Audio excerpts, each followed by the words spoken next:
Shalom, selamat pagi jemaat yang dikasih oleh Tuhan. Bersyukur hari ini saya kembali menyampaikan firman Tuhan buat kita semua. Firman Tuhan pagi hari ini saya ambil dalam Amsal pasal 22 ayat yang keempat. Demikian bunyi firman Tuhan, ganjaran kerendahan hati dan takut akan Tuhan adalah kekayaan, kehormatan, dan kehidupan. Nah Bapak Ibu, kitab Amsal merupakan kitab yang berguna sekaligus menantang. Ya, kitab ini berguna karena menawarkan hikmat bagi kehidupan.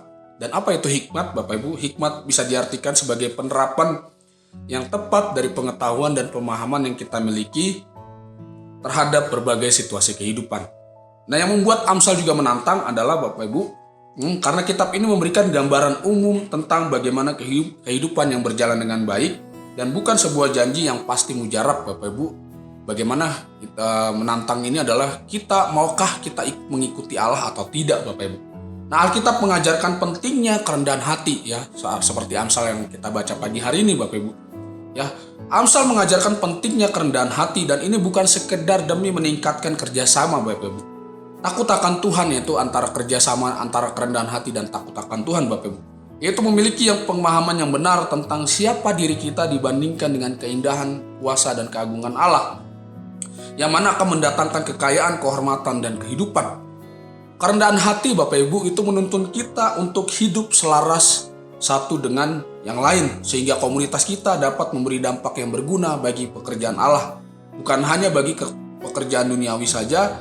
Oleh karena itu kita rindu mau menjadi manfaat bagi semua orang atau menjadi manfaat bagi sesama kita Bapak Ibu.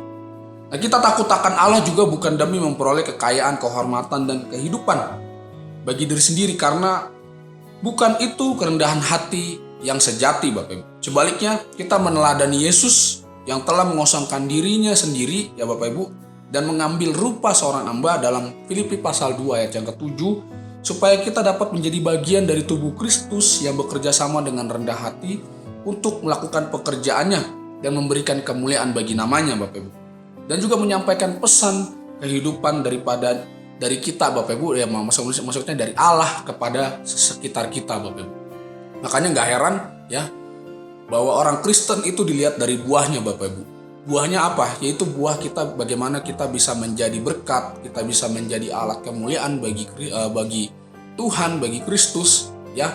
Kita bisa memiliki salah satunya adalah kerendahan hati seperti yang dimiliki Yesus Bapak Ibu. Ya, bagaimana kerendahan hati yang dimiliki oleh Yesus Bapak Ibu, yaitu menjadi berkat buat samanya, buat orang-orang di sekitarnya.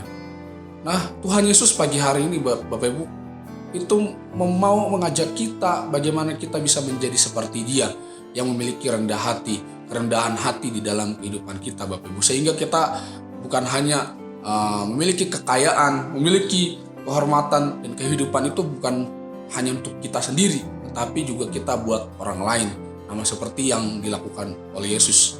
Biarlah firman Tuhan pagi hari ini Bapak Ibu tidak kita hanya dengarkan saja, tetapi kita melakukannya dalam kehidupan kita sehingga kita bisa menjadi berkat dan menjadi kemuliaan buat Tuhan, dan biarlah nama Tuhan saja yang ditinggikan atas kehidupan kita. Mari kita bersatu dalam doa.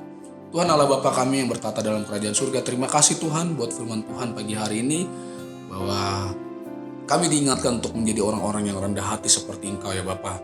Karena ketika kami menjadi orang-orang yang rendah hati seperti Engkau, orang-orang dapat melihat Bapa bahwa kami hidup hanya untuk Tuhan dan Yesus hidup di dalam kehidupan kami.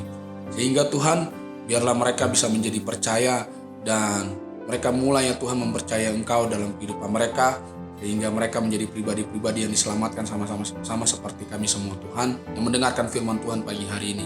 Terima kasih Tuhan, dalam nama Yesus kami sudah berdoa. Sama kita katakan amin.